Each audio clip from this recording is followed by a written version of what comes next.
आज की इस वीडियो में हम समेशन नोटेशन के कॉन्सेप्ट के बारे में बात करेंगे और साथ में समेशन नोटेशन से रिलेटेड कुछ एग्जांपल्स और बुक से कुछ क्वेश्चंस भी करेंगे।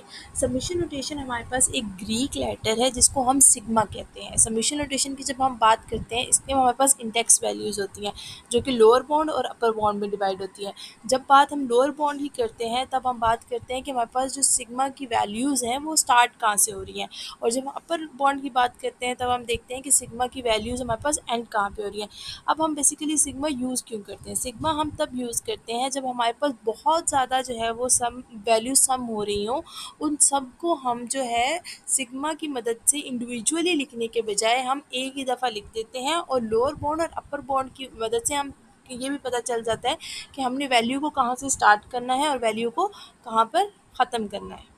हमारे पास बुक की एक एग्जांपल है 1.2, जिसमें हम देख सकते हैं हमारे पास गिवन है क्या 2, 3, 4, 5, 8 एंड 7 हमारे पास एक्स आई की वैल्यू, और उसमें हमने समीशन एक्स फाइंड करना है। समीशन एक्स फाइंड करने का मतलब यह है कि हमारे पास एक्स आई की जितनी भी वैल्यूज़ हैं उसको हम ऐड कर देंगे। हमारे पास अगर देखा जाए तो एक्स आई की टोटल कितनी वैल्यूज़ है 5 हैं, जिसमें हम एक 2x1 हो जाएगी, 3x2 हो जाएगी, 5x3 हो जाएगी, 8x4 हो जाएगी एंड 7x5 हो जाएगी। हम जब इन तीनों को ऐड करेंगे हमारे पास क्या आ जाएगा, सम आ जाएगा।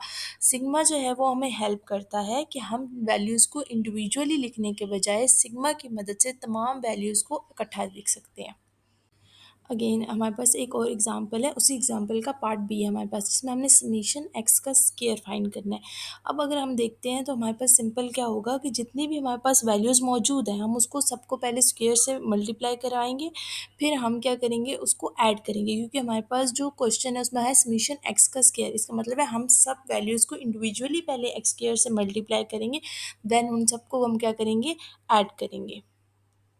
अब यहाँ पे हमारे पास एक्सरसाइज का एक क्वेश्चन है जिसमें हमारे पास क्वेश्चन दिया है right the terms in the following sums. इनको हमने सम्स की फॉर्म में दिया है, मतलब हमारे पास सिग्मा में वो वैल्यू मौजूद है जिसकी हमें लोअर बाउंड और अपर बाउंड दोनों दी हुई है। लोअर बाउंड में कहते हैं हमारे पास वैल्यूज़ आपके पास i इज इक्वल्स टू 1, यानी कि आपके पास x की वैल्यूज़ i से स्टार्ट हो रही हैं and they goes up to 7 तक वो जा रही हैं। अगर आप नीचे देखें तो हमने क्या किया है, सिंपल सबसे पहले आप जब सिग्मा के क्वेश्चन देखते हो आपने सबसे पहले देखना है कि आपके पास लोअर बाउंड कौन सी है। आप वैल्यूज़ को वहाँ से स्टार्ट करोगे और देन आप देखोगे कि आपके पास अपर बाउंड कौन सा है, कि वैल्यूज़ आपकी जा कहाँ तक रही हैं वो देखोगे। फिर आप जो है वो उन सब वैल्यूज़ को लिखना स्टार्ट करोगे। यहाँ पे हमारे पास लोअर बाउंड क्या था, 1 था, और अपर बाउंड क्या था, 7 था। तो हमने वैल्यूज़ 1 से स्टार्ट की अप टू 7 तक लिख दी हैं, ठीक है।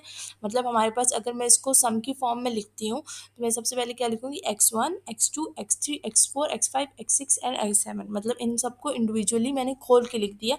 समीशन ने क्या किया था, इन सबको जोड़ के लिख दिया था, और हमने जब समीशन ओपन किया तो हमने सबको अलग अलग करके लिख दिया।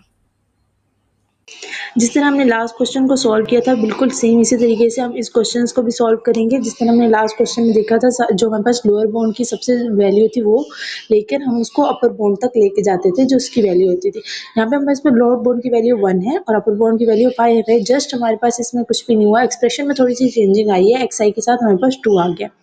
हम क्या करेंगे, x1 में ऐड करेंगे, ठीक है। सबसे पहले हम लेके चलेंगे x1 plus 2, then x2 plus 2, x3 plus 2, x4 plus 2, x5 plus 2 and then इनको हम क्या कर देंगे, ऐड कर देंगे।